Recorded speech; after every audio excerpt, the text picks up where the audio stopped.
লোকসভায় ভোটের ফল প্রকাশের পরই উত্তপ্ত ভারতের পশ্চিমবঙ্গ। সংঘর্ষের রণক্ষেত্র সন্দেশখালী, ভাঙ্গর, কুলতলি সহ একাধিক এলাকা। তৃণমূল ও বিজেপি কর্মীদের সংঘাতের পাশাপাশি হামলা হয়েছে পুলিশের ওপরেও। গোলাগুলি, বোমাবাজি, এমনকি হত্যার মতো ঘটনাও ঘটেছে। এখনো ওরা বাহিনী নিয়ে রেডি আছে, যে কোনো তৃণমূল বাহিনীরা। আমি ঘরে ঢুকতে পারছি না। ভোটের সময় নাইকালাঙ্গা স্কুল থেকে আমাকে অনেক মুশকিল করে এরা বার করেছে, খুব ইয়ে করে। বাড়িতে থাকা যাবে না, বাড়িতে থাকলে মারবো।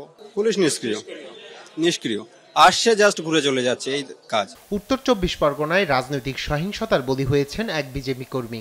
এই ঘটনায় তৃণমূল কংগ্রেসের দিকে অভিযোগ উঠলেও অস্বীকার করেছে তৃণমূল। আমরা আমাদের কর্মীদের সংযত রেখেছি, তাদের বলেছি কোনো রকম অশান্তি নয় এবং কোনো রকম হিংসে নয়। রাজ্যে কেন্দ্রীয় বাহিনী মোতায়েন রাখার সময়সীমা বৃদ্ধির সিদ্ধান্ত নিয়েছে নির্বাচন কমিশন। 19 জুন পর্যন্ত 400 কোম্পানি কেন্দ্রীয় বাহিনীর সদস্য মোতায়েন থাকবে বিভিন্ন জেলায়। ভোট পরবর্তী সহিংসতার প্রেক্ষিতে সবাইকে শান্ত থাকার আহ্বান জানিয়েছেন পশ্চিমবঙ্গের মুখ্যমন্ত্রী মমতা ব্যানার্জি।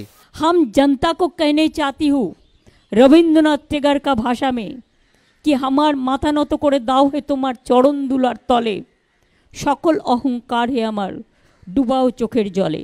মেদিনীপুরের হারের জন্য দলের অন্তকোন্দলকে দুষছেন রাজ্য বিজেপির সাবেক সভাপতি দিলীপ ঘোষ।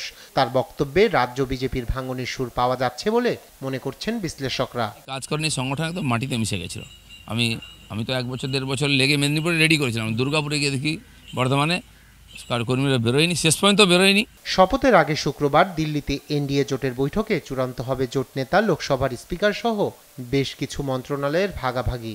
প্রধানমন্ত্রী হিসেবে মোদীকে এরই মধ্যে সমর্থন দিয়েছেন টিডিপির এন চন্দ্রবাবু নাইডু এবং জেডির নীতিশ কুমার। ভারতের সংবাদ মাধ্যম বলছে তেলেগু দেশম পার্টি, টিডিপি ও জনতা দল জেডির নজর স্পিকারের দিকে। এর আগে 2 দফা একক সংখ্যাগরিষ্ঠতা নিয়ে সরকার গঠন করলেও এবারই প্রথম আঞ্চলিক দলগুলোর সমর্থন নিয়ে সরকার গঠন করতে যাচ্ছে বিজেপি।